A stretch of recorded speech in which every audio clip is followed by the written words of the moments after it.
السلام عليكم ورحمة الله وبركاته. أهلا وسهلا بكم إلى حلقة جديدة من برنامجكم حصاد الأسبوع. نبدأها بأهم ما جاء في الأسبوع.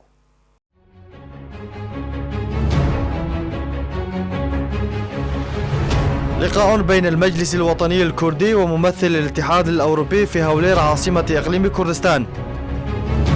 4 أعوام على استشهاد البيشمركة زيرفان أكرم ونيتشيرفان عطا اللذين استشهدا في حرب تنظيم داعش الإرهابي.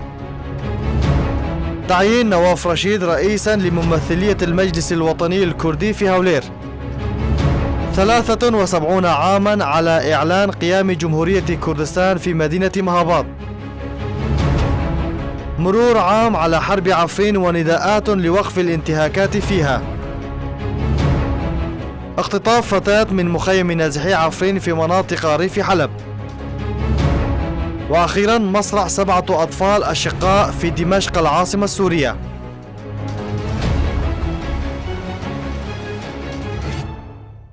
أهلا بكم مجددا.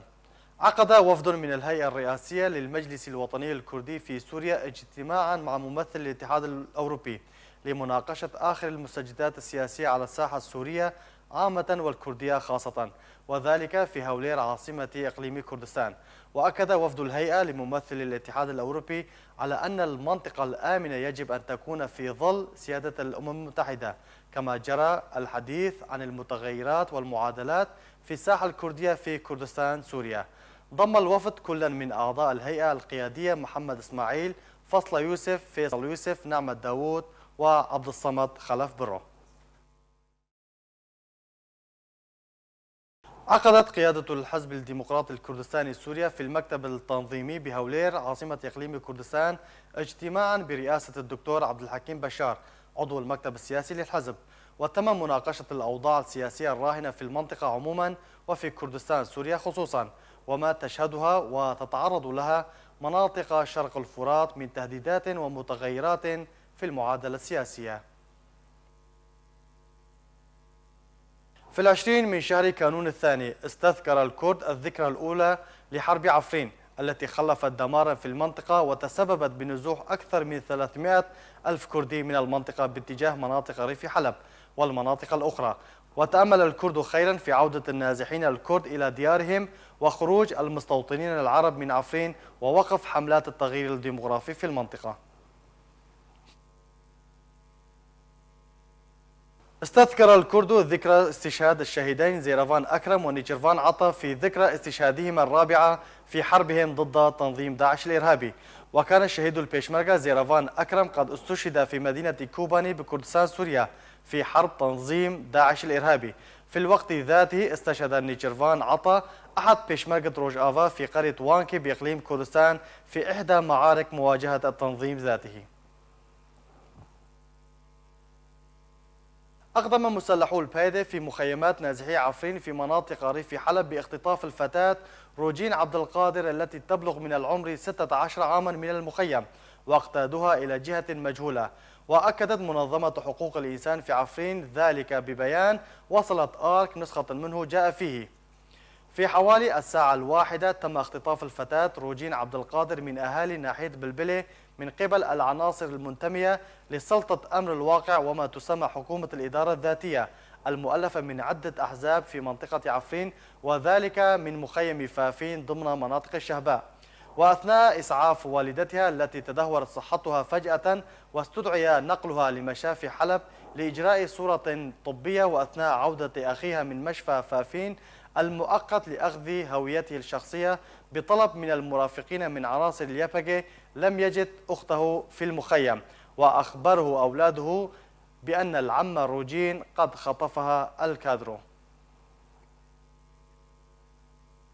عقدت ممثلية إقليم كردستان للمجلس الوطني الكردي اجتماعها الدوري الاعتيادي، وبعد الوقوف دقيقة الصمت على أرواح شهداء الكرد وكردستان وتثبيت الغياب والحضور وفي أجواء ديمقراطية ملؤها الاحترام المتبادل، تم تداول المسؤولية وتم اختيار نواف رشيد مسؤولا دوريا جديدا للممثلية بتوافق كامل خلفا للمسؤول الدوري السابق نوري بريمو.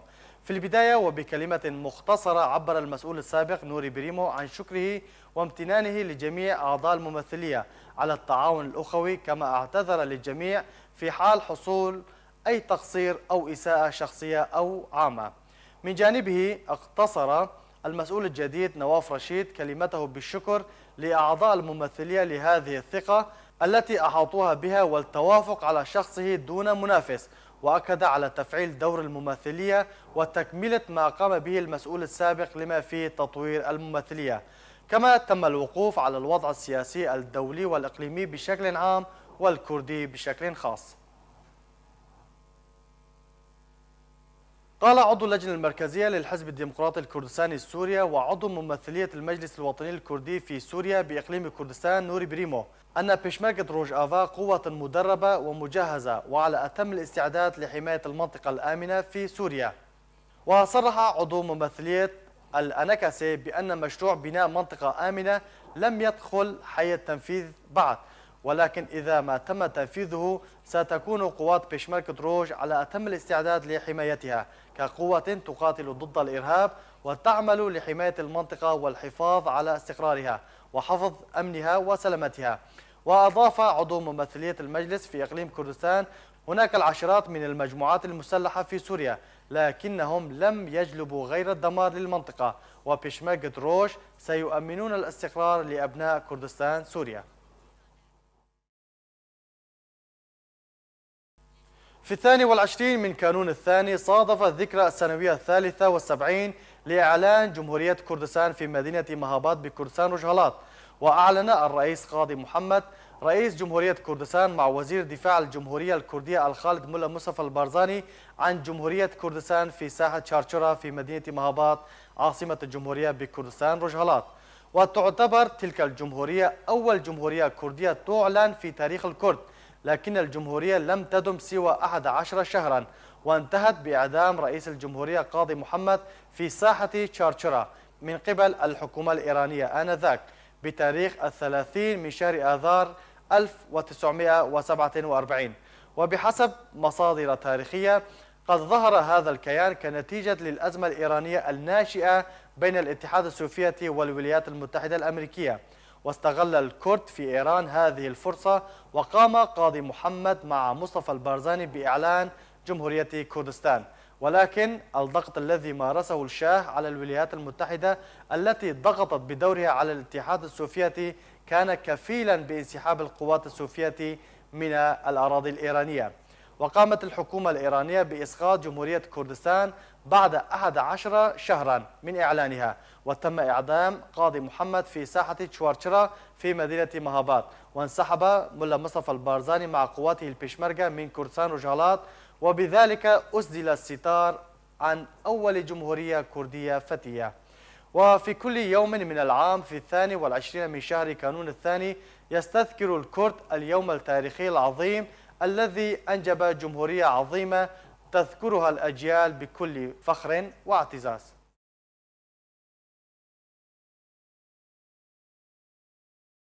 وقع انفجار في مركز مدينة عفرين بكردستان سوريا بالقرب من المركز الثقافي عند مقر مسلحي الشرقية، مخلفا أضرارا مادية. كما أصيب طفل في ناحية شراء التابعة لعفرين لإصابات طفيفة نتيجة انفجار لغم في الناحية. وبحسب ما أعلنت فرق الدفاع المدني الخوذ البيضاء أن طفلا أصيب في مركز ناحية الشراء نتيجة انفجار لغم من مخلفات الحرب في الناحية. وأضافت أيضا أن الطفل تم إسعافه إلى مستشفيات مركز مدينة عفرين لتلقي العلاج. وبحسب الصور التي نشرتها الفرقة تتبين أن إصابات الطفل طفيفة وخفيفة.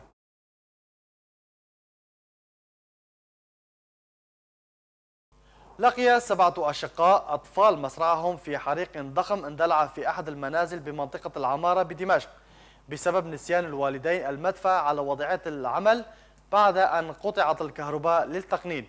وأوضحت وسائل إعلام والية أن المدفأة الكهربائية كانت على وضع التشغيل والكهرباء مقطوعة، والأهل كانوا خارج المنزل والأطفال نائمون إلى أن جاءت الكهرباء وأشعلت المدفأة. وأضافت بطريقة ما شبت النيران بالمدفأة ثم بالمنزل كاملا، مما أدى إلى وفاة الأطفال ال7 من عائلة عرنوس. وأشار إعلام النظام إلى أن فوج الإطفاء وطواقم الدفاع المدني استغرقت أكثر من ساعة ونصف ساعة للسيطرة على الحريق الذي اندلع في بناء بمنطقة العمارة بوسط دمشق. وأخيرا، ضمن نشاطات وفعاليات المخيم، أقامت منظمة النوجين في مخيم دوميز للاجئين الكرد السوريين في محافظة دوهوك بإقليم كردستان ندوة بالتنسيق مع مركز العنف ضد المرأة حول الزواج المبكر وسلبياتها على الفرد والمجتمع.